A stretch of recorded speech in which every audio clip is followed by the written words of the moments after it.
فاروق اعظم رضی اللہ تعالی عنہ کی زندگی کے دو حصے ہیں، ایک وہ جو انہوں نے حالت کفر میں گزارا اور دوسرا وہ جو اسلام لانے کے بعد یعنی اسلامی زندگی۔ اسلام لانے کے بعد بھی پھر دو پہلو ہو جاتے ہیں، ایک خلافت سے پہلے کا ہے اور ایک خلافت کے بعد کا ہے۔ جب آپ خلیفہ بنے پھر اس کے بعد آپ کی زندگی کے دو پہلو نظر آتے ہیں، ایک باہر والوں کے لیے، ایک اپنے گھر والوں کے لیے۔ ان کا غصہ جلال جو تھا وہ اسلام کے دشمنوں کے خلاف تھا، ان کی جو سختی تھی وہ اسلامی سلطنت کے نظام کو مضبوط کرنے کے لیے تھی۔ بہت سارے آپ کے یوم شہادت کے حوالے سے واقعات بیان کیے جاتے ہیں، لیکن کچھ ان کے اندرونی معاملات ہم آج ذکر کریں گے کہ آپ نے اپنی ذات کے اوپر، اپنی بیوی بچوں بیٹیوں کے اوپر کس طرح اسلام کو سختی کے ساتھ نافذ کر رکھا تھا۔ عمومی طور پر یہ ہوتا ہے کہ ہم جب باہر نکلتے ہیں تو اسلام کو بناوٹی طور پر اپنے اوپر حاوی کر لیتے ہیں، لیکن جب ہم گھر آتے ہیں ہمارا بیوی بچوں کا یہ ماحول نہیں ہوتا کہ وہ اسلامی نظر آئے۔ نبی کریم علیہ السلام کی ذات والا صفات پر جب یہ آیت اتری کہ اے ایمان والو اپنے آپ کو اور اپنے اہل و عیال کو قوا انفسکم و اہلیکم نارا قودھا الناس والحجارہ، اس آگ سے بچاؤ جس کا ایندھن آدمی اور پتھر ہیں۔ تو آپ عرض کرنے لگے یا رسول اللہ صلی اللہ علیہ وسلم، اس چیز کا کیا معنی اور مطلب ہے کہ اپنے آپ کو اور اپنے اہل و عیال کو جہنم کی آگ سے بچاؤ؟ تو مفہوم روایت یہ ہے کہ محبوب علیہ السلام نے ارشاد فرمایا کہ جو تم خود سنتے ہو وہ اپنے گھر والوں کو جا کے سناؤ، جو احکامات آتے ہیں، اور پھر جس طرح تم اللہ تعالیٰ کی حکم کی پیروی کرتے ہو اپنے گھر والوں کو بھی اس کا پیروکار بناؤ۔ تو آپ نے اپنے اوپر، اپنے بچوں کے اوپر، اپنی زوجہ کے اوپر شریعت کے حوالے سے بڑی کڑی نظر رکھی ہوئی تھی۔ روایتوں میں آتا ہے کہ ایک شخص نے آپ کے بیٹے کو کوئی درہم یا دینار تحفے میں دیا، تو جب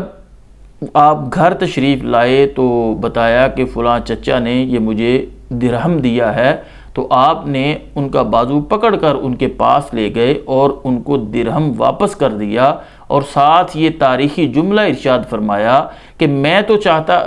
سمجھتا تھا کہ تم میرے خیر خواہ ہو، تم میرے ہی دشمن نکلے، تم میرے بچوں کو دنیا دار بنا رہے ہو۔ حالانکہ اپنا معیار تو یہ ہے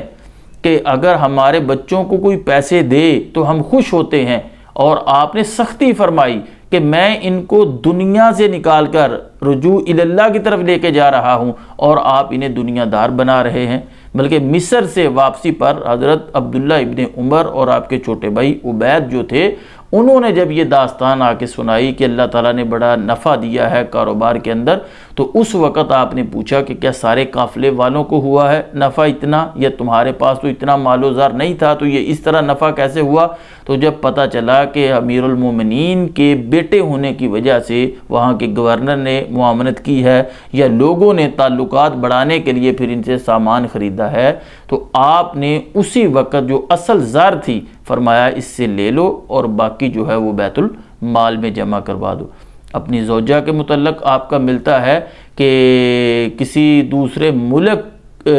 کے ہاں انہوں نے تحفے بھیجے تھے، تو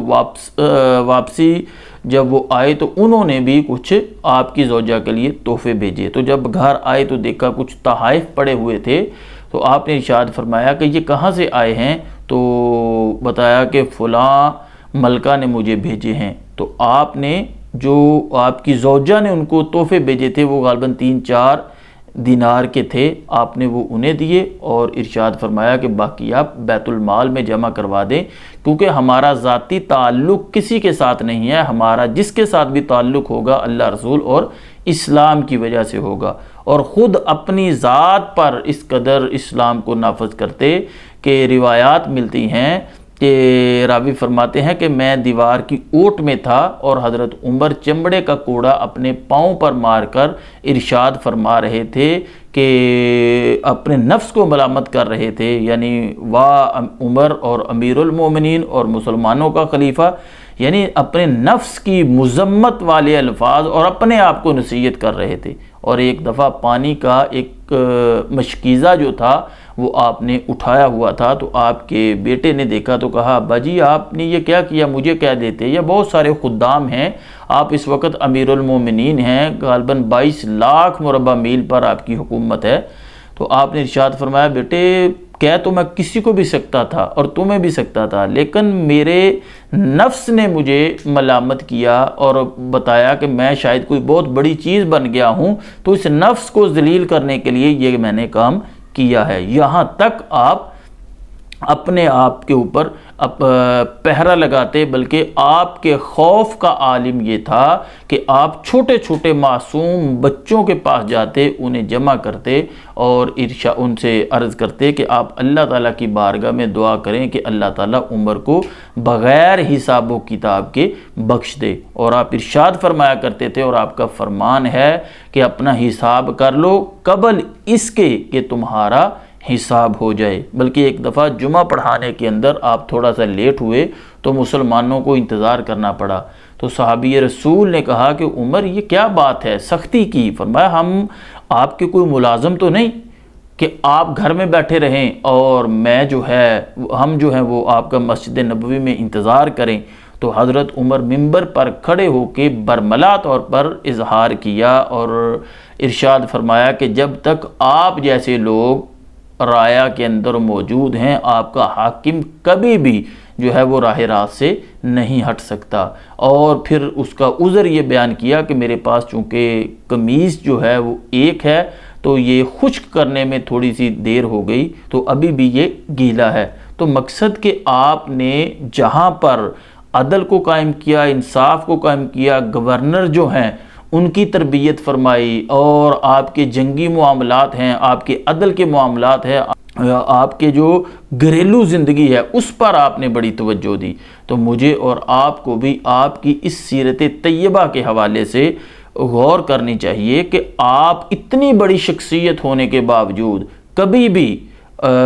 لاپرواہ نہیں ہوئے۔ تو آج ہم کس طرح، بلکہ آپ کی ایک صاحبزادے تھے، ان کو تو باقاعدہ طور پر سزا کے طور پر آپ نے کوڑے مارے تھے، اور کوڑے مارتے ہوئے آپ کے صاحبزادے جو ہیں ان کا انتقال ہو گیا تھا۔ تو اللہ تعالی ہمیں حضرت سیدنا فاروق اعظم رضی اللہ تعالی عنہ کی سنت مبارکہ پر عمل پیرا ہوتے ہوئے آپ کا خاص فیضان نصیب فرمائے، ہمیں بھی شیطان مردود اور نفسانی خواہشات سے محفوظگی عطا فرمائے، اور اللہ تعالیٰ کی ذات ہمیں اور ہمارے بچوں کو نیک بنائے۔